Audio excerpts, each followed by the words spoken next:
ছোট ছোট ছেলেমেয়েরা অনেক সময় পাগল হয়ে যায়। সেজন্য শুধু আদর না, গঠন দিয়েছেন তিনি।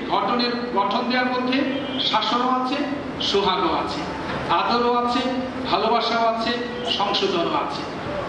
পার্থক্য আছে, আমাদের অ্যাপ্রোচের পার্থক্য আছে।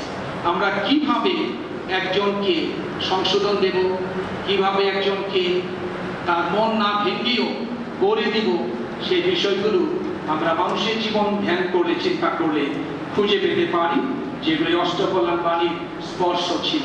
কোমল প্রাণ, বিভিন্ন জনের উপদেশ শুনেছি, আমার কাছ থেকে অনেকে শুনেছেন কম বেশি, কিন্তু আমার ধ্যানে আমি বাইবেল বিশারদ নই, বাইবেল পড়েছি, তখন বাইবেল বিশারদ, বানান একই, উচ্চারণ একই, কিন্তু এই বীজটা কোথায় গিয়ে দাঁড় করে দিল আমাদের, যে বীজকে তো আর পাচ্ছি না, বীজকে আমরা অনেক মিস করছি।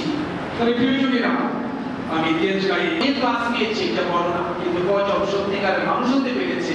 সেখানে একজন শিক্ষকের, আমি মনে করি, আমি যতটুকু দেখেছি, যে ওই যে মা, পরিবারের তিনি আদর্শ। 2 সন্তানের জননী হলেও তিনি স্কুলের ছেলে মেয়েদের, ছাত্রছাত্রীদের যে দুর্নীতির সংজ্ঞাটা খুব সহজ। বলছে কিরকম ফাদার? বলছে দুর্নীতি মানে নীতি দূরে চলে গেছে, দুর্নীতি মানে নীতিকে দূর করে দিয়ে ওই অনৈতিক, আর ওটার মধ্যে মানুষ যখন চলে তখন শিক্ষা, শিক্ষকতা, সুশিক্ষা এগুলো শুধু জলে ভাসে, জীবনে এগুলো কাজে লাগে না, জীবনটা গড়ে ওঠে না।